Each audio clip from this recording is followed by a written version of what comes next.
My name is Adam. I am an alcoholic. Want to thank the group. Thank you for inviting me to come talk. It's always an honor and a privilege to be asked to participate in Alcoholics Anonymous. Ultimately, it's a responsibility to give back what was so freely given to me. Welcome to the people that are new. If you're trying AA again, if you don't want to be here, if you don't think Alcoholics Anonymous will work for you, I didn't get to AA because I had a bad weekend. I had a couple of bad decades, and for me, like a lot of us, eventually this becomes a matter of life and death. Every meeting has their perpetual newcomer, especially if you live in a smaller community. I live on the west side of Los Angeles. Before the pandemic, we had about 3,000 meetings a week in our city. And, I stood up for 17 years. I had so many chips and key tags. It became ridiculous. I could have played poker with them. I remember one secretary saying, give them back. And I did that walk of shame over and over and over again. And looking back at that experience now, if you're new, I thank God for the unconditional love of the old timers. A lot of the old timers that aren't with us anymore, a lot of those guys that died with 20, 30, 40 years sober. And, they would say things to me like, don't even bother taking chips. Just sit in the back. Shut up. But in a loving way, right? But they made it really clear to me, and if you're new, I hope you hear this. They made it really clear to me that if and when I was ready, because they could see it by my demeanor, my lack of interest, my fidgety nature, my general attitude. Those old timers had the wisdom to see that it wasn't right now. But they made it really clear to me that if and when I was ready, that the doors of Alcoholics Anonymous would always be open to a drunk like me. And I think looking back at that experience now, again, if you're new, Alcoholics Anonymous is probably the closest thing to unconditional love that a drunk like me will ever experience. No matter how many lives I destroyed, how many hearts I broke, how many jobs I lost, how many cars I wrecked, how many despicable, shameful things I did. And if you are, in fact, an alcoholic, it's the most shameful thing in the world to be the family drunk. One more rubber room, one more hospital, one more emergency room, one more institution. Happy birthday, Dad. I'm in jail. I mean, does anybody here relate to being paid not to come home on the holidays? I mean, that was my life, just the horrific high price we pay for this low quality of life as alcoholics. I mean, it's awful, awful.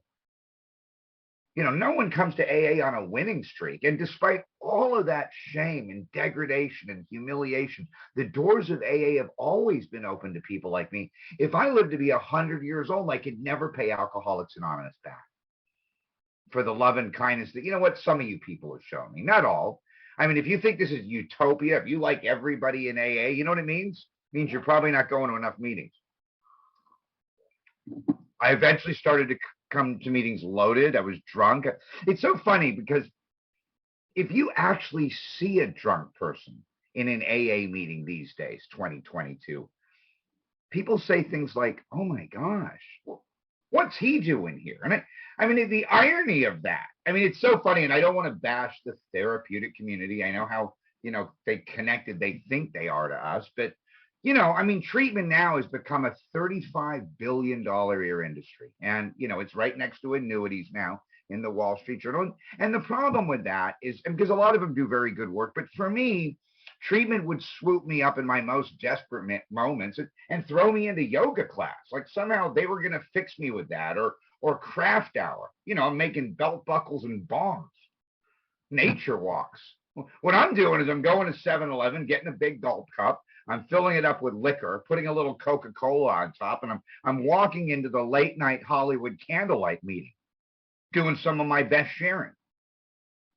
And then I start going through institutions. And it's very funny because we have a chapter in the big book, the chapter to wives. If you're new, I highly suggest you read all of these chapters.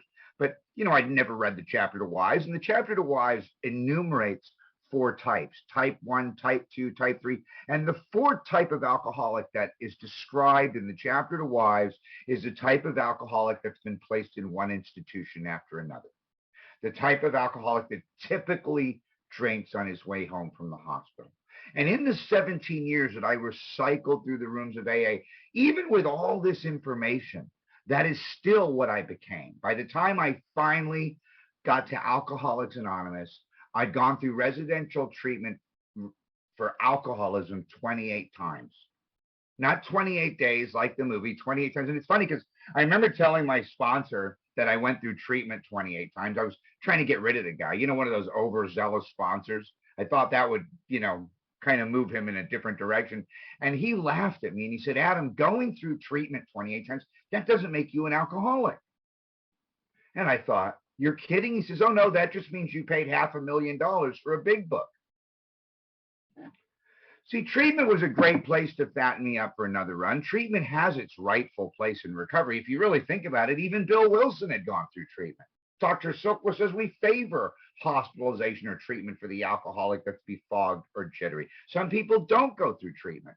Treatment is not a prerequisite for Alcoholics Anonymous. Treatment may have even saved my life. But if you are new today, my experience is that treatment never solved the problem. And as an alcoholic, like a lot of us, I always thought the problem was alcohol. I thought it was booze. And I remember someone in AA saying to me, Adam, if alcohol's your problem, that drink, that shot glass, that 12-pack, that little glass of Chardonnay, if that's your problem, you're probably not an alcoholic. And then in the very next breath, this leap he made, he said, and if you are in fact an alcoholic, the type that's described in the doctor's opinion, in the big book of Alcoholics Anonymous, your problem is not alcohol. And it took me another decade, 10 more years of suffering to understand the impact of that statement. It was almost like some kind of cruel riddle. I drank over that for years. But what happened to me, and we use the word often in AA, serendipity. What happened to me is I got around a group of big book literalists, people in Alcoholics Anonymous that took the statements in the big book, turned them into questions, and directed the questions at me. Questions like, was I incapable of being honest with myself? Questions like, did I drink because I like the effect produced by alcohol? Well, that's a no-brainer, right? Questions like, was my greatest obsession that somehow, someday, I would control and enjoy my drinking at the same time? And the last piece, did I pursue that illusion, meaning just out of reach to the gates of insanity and death? And as I saw that truth in my life, as I went through those considerations for the first time, I saw the truth. And the obvious truth, what we call the external unmanageability, was clear as a bell. It was obvious I couldn't live with alcohol. Even as a teenager, I'm in 8th grade. I'm already peeing in my pants. I'm already drooling on my desk. I'm already passed out under the bleachers. Even at that time, I always overshot the mark. My nickname from the first time I touched alcohol, my nickname became Space Cadet. I couldn't find homeroom. People were picking high schools. I'm picking rehabs. But if you're new, alcoholism comes in people. It doesn't come in bottles or 6-packs or 12-packs or kegs or shot glasses or little fancy glasses of wine. Alcoholism comes in people. And the greater aspect of this spiritual illness, as Bill Wilson describes it, centering in my mind, if going through the considerations in the book shows me anything at all, it shows me that an alcoholic of my type, an alcoholic of this type, cannot really live without alcohol. Not successfully, not happily. And part of what it really seems to mean for me to be an alcoholic, if I'm honest about my relationship with liquor, is that I seem to have a mind that will continue to take me back to drinking. Every time I get released from an emergency room, a hospital, a fancy Malibu treatment center, right? Men's Central Jail. It's amazing. I'm sitting in my cell, casually reading a novel, and I hear my release number. And that is so powerful for me that I have this visceral compulsion to drink that drives me back to that drink so quickly, I can't even stop for my property. I mean, if anybody doesn't relate to that thing, because you hear a lot of people throw this language around in AA, and I don't mean to be divisive. Don't drink no matter what, and your life will get better. I mean, page 24, it is so explicit. It says every alcoholic passes through the state where even the strongest desire is of absolutely no avail. It is telling me that my willpower becomes virtually non-existent. So how can I make that decision? It's almost like this. My experience when I hear language like that in AA, I hear don't drink no matter what. I translate that to go to meetings no matter what, work steps no matter what, maintain commitments no matter what, be of service no matter what. And somehow by doing these seemingly unrelated actions, if you're new, I get the grace not to pick up that drink. So what it really is for me, if you're like me, is that all of my life I started to notice that I was one decision away from a drink. And today, between me and that decision, there's a whole world called recovery. It's about people like you. It's about the rooms of AA. It's about our way of life. It's about a design for living. It's about a roadmap to spiritual success, if you will. For many of us, it's about this mystery we call God. But in many ways, it's a deep and effective spiritual experience, which I know now is the product of these seemingly unrelated actions when applied and practiced as a way of life, very much like the 12 and 12 says, it relieves me of this obsession and puts me in a place where even the doctor's opinion had said, I can easily control my desire for alcohol. What a powerful thing.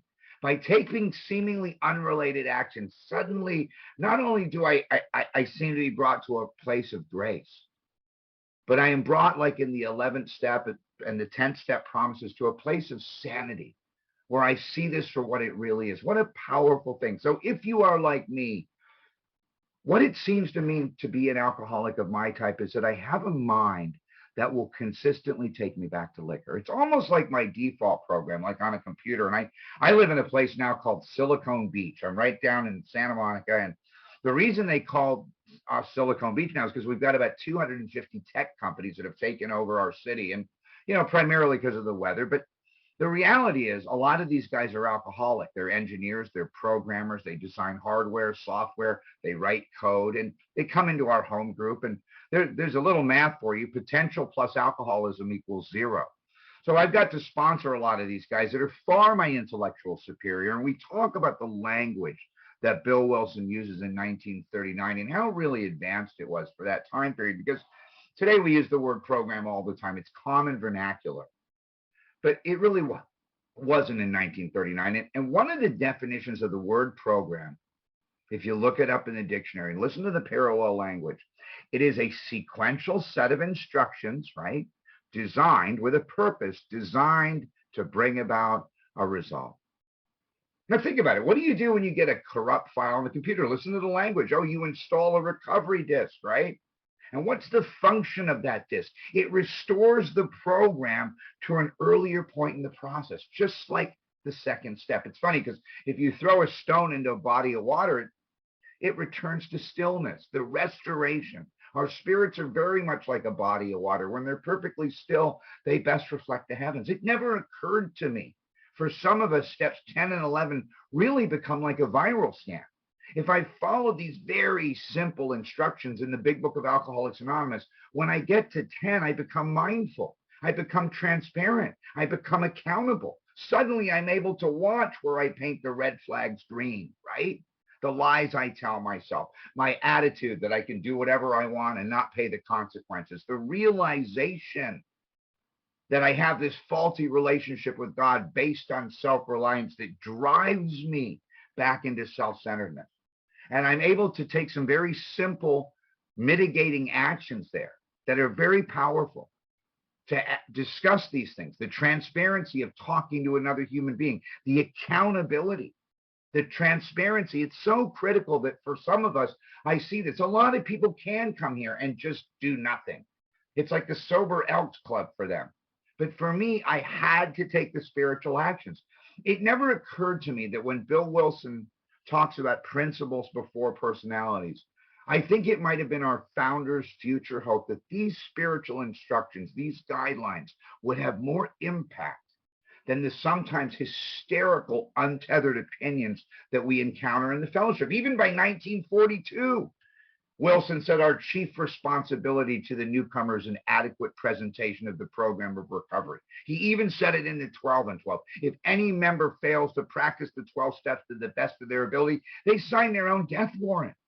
Now, I don't know, but I think he saw how the fellowship suddenly became, it almost eclipsed the program. And it's like me looking at a professional bodybuilder and thinking, I want to look like that guy. I wonder if I could go to his gym and hang out in the lobby and talk about working out. I might even buy the outfit.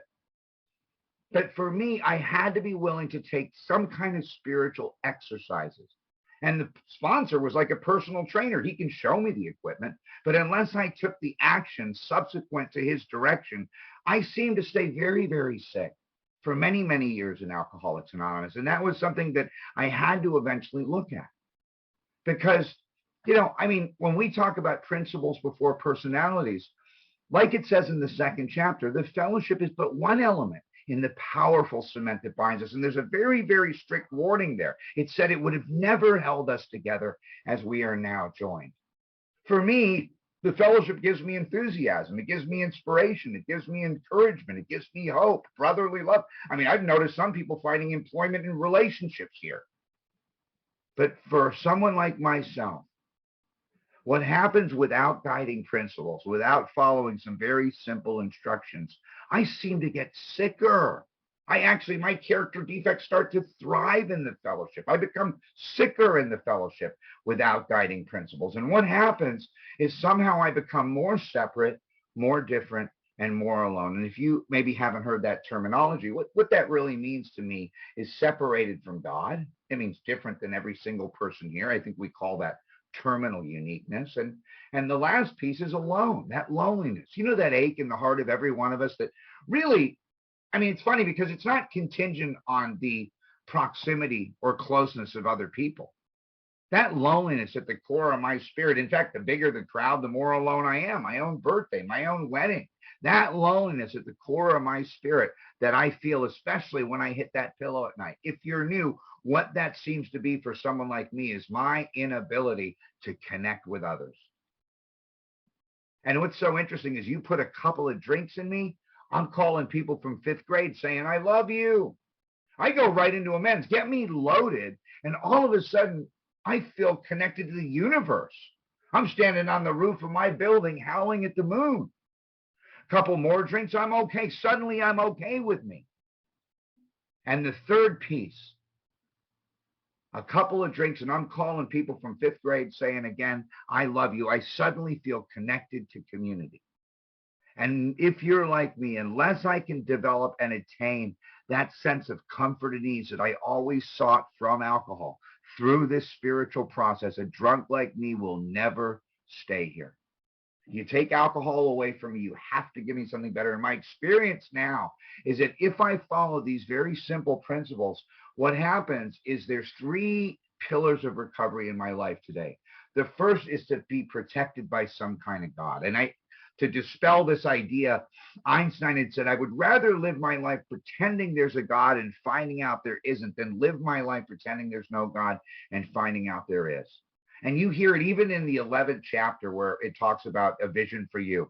It says, abandon yourself to God as you understand God, right? Admit your faults to him and your fellows, which is 4 through 7. Clear away the wreckage of your past, 8 and 9. That first piece, to be protected by some kind of God. I mean, if you go to the ocean with a cup full of water, you get, you get a cup full of water. Go to the ocean with your whole life. That word abandon is complete. You abandon a ship, you can't get back on. And my experience is even in chapter 5, we ask for his care and protection with what? Complete abandon. Very interesting. You hear it over and over again. We become immune to chapter 5 because in Southern California where I live, they read that in every meeting. But that first piece, to be protected by God. The second piece, 4 through 7, to be accepted by self. And what that means, if you're new, is that suddenly I don't really need external or internal validation. I get what's called an internal locus of control. You can look that up on your phone after the meeting. It's a clinical term. And the third piece, to be connected to a community. Protected by God, accepted by self, connected to a community. And suddenly I go from being the weakest link in my family, and I'm talking about generations of suicide, mental illness, alcoholism, to 23 and a half years later, the strongest link in that family. The view from the center of AA, if you're new, and a lot of people have said this, is very, very different than it is from the outside. You can fall off the edge. You can't fall off the middle. And what I discovered is that somehow by taking these unrelated actions over a period of time, what Alcoholics Anonymous and these actions have done is they've changed my perception of reality. Again, I will say it for the last time, to be protected by God, accepted by self, and connected to a community. And suddenly I get to a place, and I will say it again. The only disease, and it's predicated by the word spiritual, that will leave the sufferer in a better position than if they never had the disease. And I would have never believed that. I would have never believed that. I thought that alcoholism was a curse, and suddenly it brought me to a place where it gave me a design for living that was so powerful that suddenly I found a way to have peace, power, and purpose in my life. The three ideas in 10, 11, and 12: to clear the channel, to empty the channel, and to fill it. This channel of peace that seems to be somehow a conduit of, if you will, God's love. And I know that, if God scares you out of AA, I'm sorry. But it seems to be something that happens as I get out of the way. So when I look back at 17 years of failure, even in the middle of, like I said, one of the largest groups in the world, what I see is my defiance towards spiritual principles. In the original manuscript, I have one of these old big books, and the original manuscript in chapter 5 was, rarely have we seen a person fail that's thoroughly followed our directions. Bill changed it to path. But it's so interesting, because if you're like me, I don't like directions. In fact, I don't like being told not to do something I already don't want to do. I am so defiant that I will argue with anybody about anything at any time. You tell me it's black, I'll tell you it's white. You tell me it's big, I'll tell you it's small. You tell me to go left, I'll go right with an attitude. That's why we say denial is an acronym. It stands for don't even notice I am lying. Think about it. You could tell an alcoholic, you can't tell them much. You don't believe it? Try sponsoring somebody. And what that means, if you're new, is you can lead me into the gates of hell, but you can't push me into heaven. And when we talk about attraction rather than promotion, in that 11th tradition, what I discovered is what that meant to an alcoholic like myself is eventually I would come to AA on my own terms. Not because sober living wanted me to, not because my parole officer wanted me to, not because DCSF thought it was a good idea. Where I live on the west side of LA, they all get sober for the trust fund. But see, if you're new, hope doesn't matter to a drunk like me until I'm hopeless. You think hope matters to me when I got a brand new sports car in the driveway, $500,000 left in the bank, little boat down in the marina? You wouldn't catch me dead in an AA meeting. And my experience is, for me, God didn't matter to me until my back was against the wall. And I can remember I got, and this isn't gutter bravado, I got shot in a little argument right through the center of my back. It came out my chest, and I'm laying on this gurney. I got the paramedics all around me. The ambulances are there. And it's so funny, because if you've ever had an experience like that, all I know is God. There's nothing else you think about. Not worried about what your balance is in your bank account. All I know is God. I mean, if you don't relate, if you know what it's like to be, inside the toilet every morning, puking your stomach out with the dry heaves, who prays more than people like us? And I don't mean to be disrespectful. If you don't relate to any of this, you might be in the wrong room. But what's so fascinating to me is I get a couple of days away from an experience like that. I can remember when the surgeon had run the cord through my groin and pumped the dye into my heart on the TV monitor and showed me that bullet had missed my heart. I was drunk the same day. Very much like Bill Wilson. He says that he had this powerful white light experience, and then he says it was quickly blotted out by worldly clamors, most of which were within himself. There's a coin. I have this coin. It's one of the rarest coins in AA, and it says the greatest battle in any man is not against his brother or sister. It is against himself. And what's so fascinating about Alcoholics Anonymous is that eventually I had to come to terms with who was really responsible for my horrible life. There's this great poem in this treatment center. It says, watch your thoughts, they become words. Watch your words, they become actions. Watch your actions, they become habits. Watch your habits, they become your character. Watch your character, it becomes your destiny.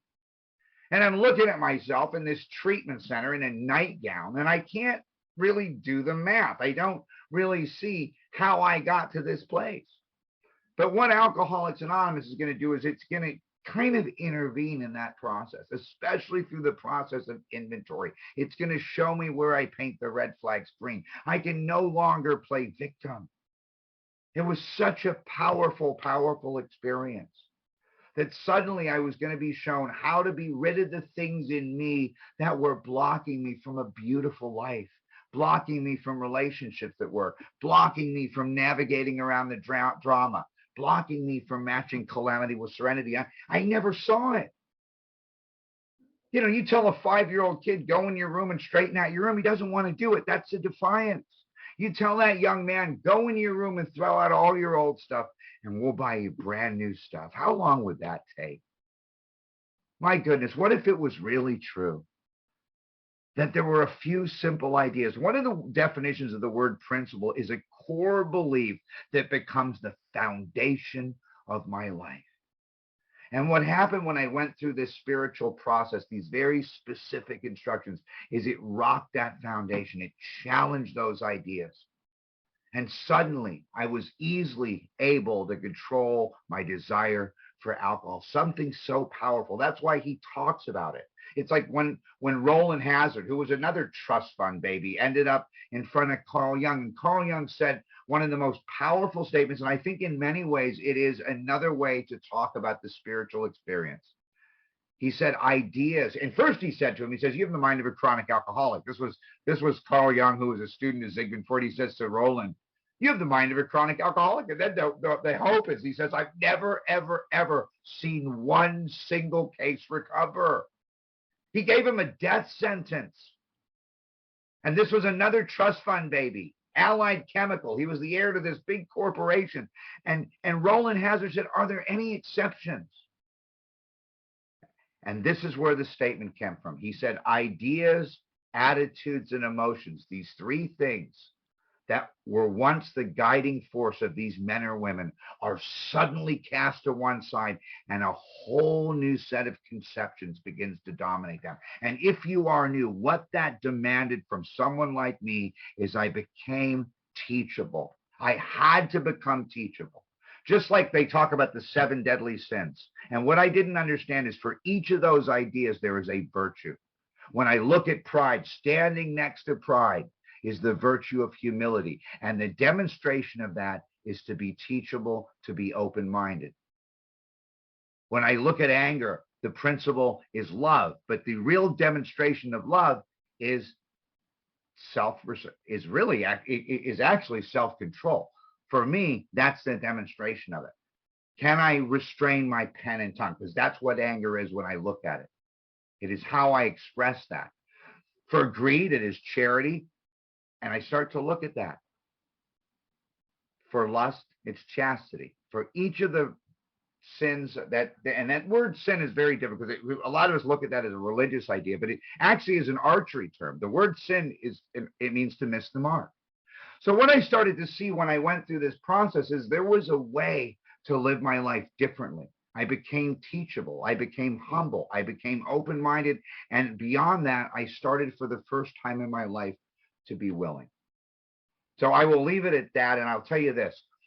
Thank God we don't look like our stories. Because one of the things that happened to me is I got to one more treatment center, right? I was 120 pounds. I was dying of alcoholism. I was missing a couple teeth. I stunk like urine. My fingers were dirty. And I'm, of course, it's so funny because, I'm in a nightgown. I look like a concentration camp victim. My ass is hanging out and I'm sitting there judging the speaker. It's amazing. I mean, we're the only people that can be on the curb and still look down at the world. Again, a demonstration of my lack of humility. Even in the most dire consequences, I still maintain this attitude. I got 2 speeds, grandiose and comatose, right? So I'm sitting there in this treatment center, and this woman comes in on what we call on the West Coast an H&I panel. In New York, they call it treatment and corrections, but H&I stands for hospitals and institutions. It's a committee that brings meetings into prisons, detoxes, treatment centers, hospitals, anywhere where clients, patients, or inmates can't get to meetings. And this woman is speaking on this panel. And we're in the audience, with my fellow associates, a vision for you. And, we're all in our nightgowns and detox. And this woman is doing this AA talk. And at the end of her talk, she looked us all up and down and she said, if I could give you all the gift of recovery, I wouldn't do it. And I looked at my friend and there was this moment and I said, what a bitch. And what she said was, and I don't mean to be disrespectful, she said, the reason I wouldn't give you the gift of recovery if you're new is because I wouldn't rob you of the journey. And that journey to recovery, just like that journey to surrender that each and every alcoholic has to walk if you're new, is personal. We can't give that to you. I'm sorry. I'm going to say it right now. If you're in a hot tub or a jacuzzi with a supermodel, a fifth of whiskey, and an 8-ball, and your daddy sends you to treatment, and you show up at our home group, we don't expect you to be happy. I mean, this thing about coming to AA in the fun with problem stage is very, very difficult. And it really presses up against the entire idea. I think it's page 32, 33. It says, assuming the reader wants to stop entirely. It's one of the prerequisites and requirements to be, teachable. You think I'm going to stop in the fun with problem stage? It just wouldn't work for me. And when I look back at all those institutions, I didn't really want to stop in my heart. I didn't want the consequences. I didn't want the external unmanageability, the homelessness, the financial ruin, the failing health, the chaos in my life. Everybody else my mother was entirely ready. My employer was entirely ready. My relationship was entirely ready. But if you asked me in my heart of hearts, and I was really honest, did I really, in my heart of heart, want to stop for good and for all? Just like in Dr. Bob's story, page 181. If you want to stop for good and for all, right? And you sincerely feel like you need our help. Very, very powerful requirements in Alcoholics Anonymous. And it was critical that I saw that I became aware of that when she said, if I could give you the gift of recovery, I wouldn't do it. And my experience, if you're new, is, I could write all day long on step one until I'd beaten down that liquor store door at 5:59 a.m. over and over and over again, or paid the clerk at 7-Eleven $100 for a 6-pack after closing, or driven all the way to Mexico, or you guys probably go to Spain to get to the bars, until I've done all those despicable, diabolical, disgusting things that many of us do on that journey to pitiful and incomprehensible demoralization. You think writing about step one was going to somehow enhance my experience? I had to have some concept of what it meant to drink against my will. That when everything in my life demanded stand and deliver, I could not. I could not. And I started to understand that was a very powerful thing in my life, that when I was drinking against my will, because that the gift of desperation, if you knew, is a wonderful acronym for God, the gift of desperation. But for me, it became very, very simple. I got to a place where my head couldn't get enough and my body couldn't take anymore. And if you've ever seen that kind of drinking, if you're new, what that looks like is that I'm knocking on death's door. And then God means something different to me. It means grow or die. And suddenly I have two choices, and we hear them every time we read the book. The first one is go on to the bitter end, right? Blotting out the consciousness of my intolerable situation. If you're new, pay attention to this, because the other is to accept spiritual help. And if you've noticed, it doesn't say stop drinking, right? Go on to the bitter end, blotting out the consciousness of my intolerable situation, or stop drinking. It doesn't say that. It says accept spiritual help. It says faced with alcoholic destruction or to live on a spiritual basis. It doesn't say stop drinking. It says these are not easy choices. In other words, there's going to be this resistance. And it's so funny. If you were to come knocking on my cell door in county jail and give me this option, you've got jails, institutions, and death, happy, joyous, and free. What's your choice to be? And I'm thinking, how bad an alcoholic death, right? Can I talk to my counselor, my parole officer, my MFT, my therapist, and get back to you on Monday? And I will justify, minimize, and rationalize my right to play God, my right to defend my desire to drink. It is so fascinating. The first half of step one is me defending my right to drink. The rest of the program I have noticed in my life is me demanding and defending my right to play God. And when the book says I have to stop playing God, what I realized is that I had been the authority in every area of my life. I was not really humble. I was not really teachable. I may ask for suggestions, but I was going to do what I wanted to do when I wanted to do it. And again, it left me in this place of absolute spiritual bankruptcy. And I couldn't see it. Just like when we talk about agnosticism, it can be believing in God, but living like there isn't one. And what happened for me, in order for me to recover from alcoholism, I had to be teachable.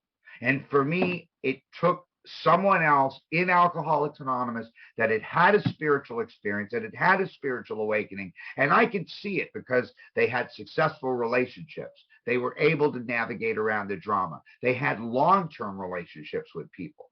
They were happy. They had purpose. They had power. They had peace in my life. And what happened is I became willing to let them guide me in this area.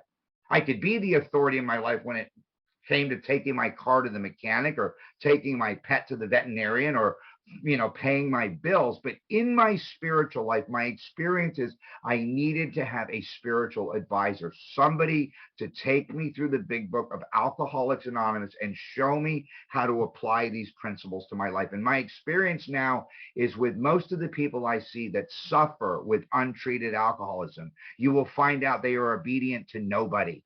They're not obedient to spiritual principles. They are not obedient to a sponsor. They can't even be obedient to their spouse. And my experience is I had to be. To have the mind of a king, but to have the heart of a servant required for me that I became obedient. And if for you, like me, the obedience was just to spiritual principles, that was enough for me to make a beginning. And from that idea of being obedient to spiritual principles, like it says, this flimsy reed eventually became the powerful hand of a loving God. I know that is a big stretch for an agnostic. It's a big stretch for an atheist. But my experience is to live my life the way I was and to get to a place where I think that when we use that term, act as if or fake it till you make it, what that was for me is I started to act as if I believed in this God. And it's all over we agnostics. You will see in many ways how I trust my thinking, how I trust things that I don't understand, how I trust the light switch, even though very few people could tell you even how a TV works. Yet I trust these things that I don't understand, and how my perception is probably wrong in most areas, especially when it comes to atomic theory. Yet I can see it in the immutable laws of physics, inertia, velocity, centrifugal force, right, gravity. The question posed to me is, why wouldn't there be spiritual laws? And when I saw that in my life for the first time, I became teachable. I became willing. Again, this is the humility. I became willing to take actions in Alcoholics Anonymous that I did not yet believe in. And over a period of time, that started to change my perception of reality. So that was a very, very powerful thing. And for me, see, fear wouldn't keep me here. Getting a third strike, living on the street, being homeless, losing my career. I don't know if scared straight worked for you guys, but that wasn't enough for me. And it's very interesting because it talks about the problem drinker. The problem drinker is someone that can stop or moderate given sufficient reason. Big difference between a problem drinker and a real alcoholic. Think about it. You get a problem drinker and a real alcoholic in a jail cell for drunk driving. You got two completely different philosophies going on. You got the problem drinker on one side of the cell thinking, gosh, why did I drink so much last night? I knew I shouldn't have drank so much. Why didn't I take Uber? Real alcoholics on the other side of the cell thinking, why did I take Main Street? Right? Completely different concept. Problem drinker's wife says, if you don't stop drinking, I'm leaving you. Problem drinker cleans up his act, doesn't drink in the house, gets a little Visine. If my woman says to me, honey, if you don't stop drinking, I'm leaving you, you know what I'm thinking? I'm thinking about single life. And that's my experience. If anything got in the way of alcohol, it was out of my life. I mean, alcohol had me from hello. It completed me. You think I'm going to let go of the love of my life without a fight? I can't even let go of a bad relationship. And if you're new, my experience is if anything gets in the way of recovery for me as an alcoholic, it's out of my life. A relationship, I don't care how beautiful she is, how in love we are, right? My soulmate. I remember the first time I said that in an AA meeting, there she was in the back of the room. And she looks at me and she says, God, you don't look like an alcoholic. Why you got to go to all those meetings? Oh, please, you're not speaking again, are you? And then what happened? I remember we were at her parents' house, right? She invited me to her mom and dad's house. Out comes the exotic wine. And I'm sitting there at the dinner table, and she slides over this glass of wine, and she says to me, you can have one glass of wine. Oh, it's just a glass of wine, honey. It's natural wine. 4 more rehabs. I think I stole her purse that night. And she came to detox with a get well card. See, the fascinating thing for me is if anything gets in front of Alcoholics Anonymous for me, it's out of my life. And that has been something that I've had to look at over and over and over again. And my experience now is there's a big difference between the act of surrender that got me into AA over and over and over again, and the state of surrender that's keeping the old timers here. And it's a completely different concept. It's kind of like watching a swan glide across a pond of still water. It's so beautiful, so effortless. It's so graceful. But, you know, as a lot of us know, you ask what that swan's doing under the water, and he's paddling like hell. And if you're new, that chapter into action was so powerful. There's no chapter into feelings, into thinking, right? And what happened to me, again, talking about this word humility, is I became willing to take actions in Alcoholics Anonymous that I did not yet believe in. And those actions over a period of time began to change my perception of reality. Thinking it through doesn't work for me. They'll say, just play the tape through. I play the tape through to Skid Row. You know what my head tells me? Skid Row wasn't that bad. But that's the insanity of alcoholism. And I always thought, if you're new, because you hear it a lot, insanity is doing the same thing and expecting different results. That's not the insanity I have. The insanity I have is doing the same thing, knowing exactly what's going to happen and doing it anyway. At least the other kind of insanity, doing the same thing and expecting different results, at least there's some hope there. But see, I know. And the reason is because I get in so much spiritual pain. I get in so much emotional and spiritual pain because of my faulty emotional attachment to these ideas. Again, the ideas that Carl Jung said I must be rid of, that my life becomes absolutely unbearable. It's like when they asked Michelangelo, how did you make the statue of David? Michelangelo said, I never really made the statue of David. I just chipped away everything that wasn't David, and there he was.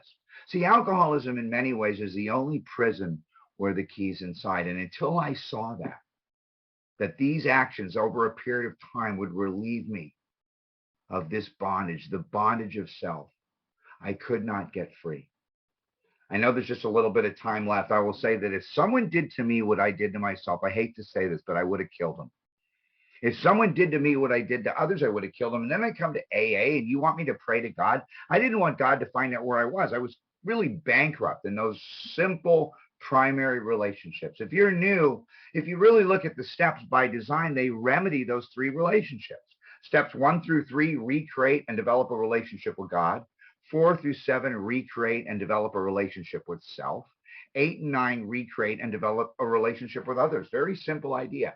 10, maintains, develops, and grows my relationship with self. 11, maintains, develops, and grows my relationship with God. 12 through service, maintains, develops, and grows my relationship with others. So coming out of the steps, a selfish, self-centered drunk like me is not only easily able to control my desire for alcohol. That's right in the doctor's opinion.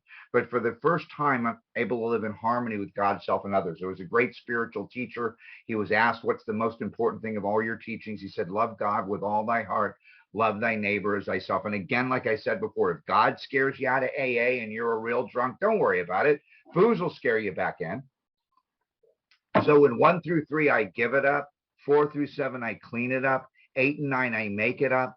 10, 11, and 12, I keep it up. And for the first time in my life, I'm able to live in a place of spiritual fitness. I'm able to navigate around the drama. I'm able to match calamity with serenity. I'm able to really have peace and power and purpose in my life. One of the things that happened, I mean, I've said this before, is I was at LAX. I was flying somewhere. I was dressed up really nice, and this guy comes running up to me at the airport. He's wearing a slingshot T-shirt, you know, and he's got a full body tattoo, and he looks like he's right out of San Quentin. And he rushes me at LAX, and he says to me, "You don't remember me, do you?" Very aggressive, and there's this kind of awkward moment. I said, "No, I don't remember you." And I thought he was going to hit me up for money. And he's got these ladies with him, and these 2 little children are hanging off his legs. And he looks at me and he says, 15 years ago, sir, you spoke in a prison panel, and something you said changed my life.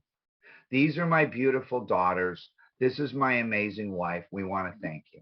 And all of a sudden, the wife she just starts crying. She starts crying. And of course, the kids start crying. Now I'm feeling a little weird. I start crying. You know, I'm looking for security. You know, it says we're people that normally wouldn't mix. And I remember I called my sponsor, and my sponsor goes, "Adam, you got a big mouth and a good memory. Don't let it go to your head. You're just the entertainment." But see, my experience looking back at that now is there are 2 dates in a human being's life: the day you're born and the day you find out why. And that was one of those moments where, you know, puke smells the same in a Mercedes. I can chase money, property, and prestige my whole life. What AA had asked me to do is to chase a spiritual life, and really showed me that money, property, and prestige would chase me. That if I followed these very simple principles. See, there's a saying, God can't use a man till he comes to the end of himself. And that seems to be what blocked me all those years from having a really good life. And I saw that in my life. I saw that power. That day changed the trajectory of my life because it gave me a primary purpose. Of course, there's secondary purposes, like a tree that makes apples. Its primary purpose is to make apples, but it provides shade. It creates fertilizer. My primary purpose is to stay sober and help another drunk. But from that, of course, I have a job and I have a relationship and I'm able to do a lot of different things. But this primary focus in me, to have the mind of a king, but to have the heart of a servant, was what it took. When I look at those 4 ideas that Harry Tebow had said to Bill Wilson about alcoholics, that we're grandiose, sensitive, immature, and omnipotent by nature. Those are our primary, our better qualities. It's so funny because what I had to do is I had to be rid of those things. That first piece, that self-importance, that arrogance, that had to be broken in me. I had to be teachable. I had to be willing to take actions I did not yet believe in. And by doing those things, somehow I ended up with a really wonderful life, a spiritually centered life, instead of self-centered, spiritually centered. So that last thing became very critical. I'll finish with this last thing.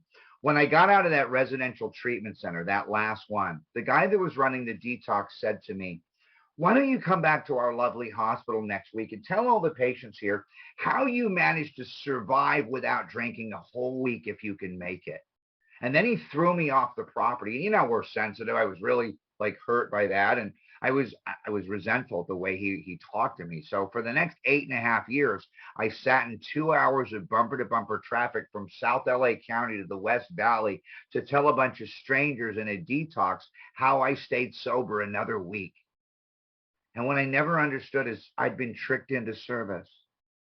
That the reason I couldn't get sober for all those years, the reason I'd suffered with untreated, self-centered alcoholism, even in AA, is because I wasn't willing to give anything. It never occurred to me when Wilson got out of Towns Hospital for the 3rd time. And he was a broken man. He was overcome with waves of depression. He'd lost everything in life worthwhile. Sound familiar? It would if you read the story. And he said he got a little idea. Maybe if I go back in the hospital and talk to some of the patients, I'll feel better. That's all it was. And he called Dr. Silkworth. Silkworth was a double board certified physician in psychiatry and neurology. And Silkworth said he couldn't fix people like us. He admitted his own inadequacy. Haven't you figured that out yet if you're new? Treatment can't fix us. They want to give me a pill that's going to take my desire away. It's like, give me a pill that'll stop me riding my motorcycle and chasing girls. That's what my mom said. She laughed at it. But Silkworth allowed Bill Wilson to come into Towns Hospital in 1935. And what he saw from 1935 to 1939, he said, was absolutely amazing. He was so amazed that if you look at the forced endorsement, it says you can absolutely rely on anything these men say about themselves. It was a letter given to Bill Wilson by Dr. Silkworth that he could go to any hospital that treated alcoholism. And the last piece, what did Bill really know? He'd had that little experience with Evie, and he had the heart of a servant. He was willing to be helpful. Suddenly he realized in and about himself he was nothing. And that was what was required, and that changed my life. I got to do the same thing. If I live to be 100 years old, I can never pay AA back for this way of life. So I think I've talked it out. I appreciate you guys staying captive. I want to thank Glenn. I didn't make it last time. If you're new, find somebody that can help you with this. If you were in my town, I would take you through the book today. Thank you very much. Bye-bye.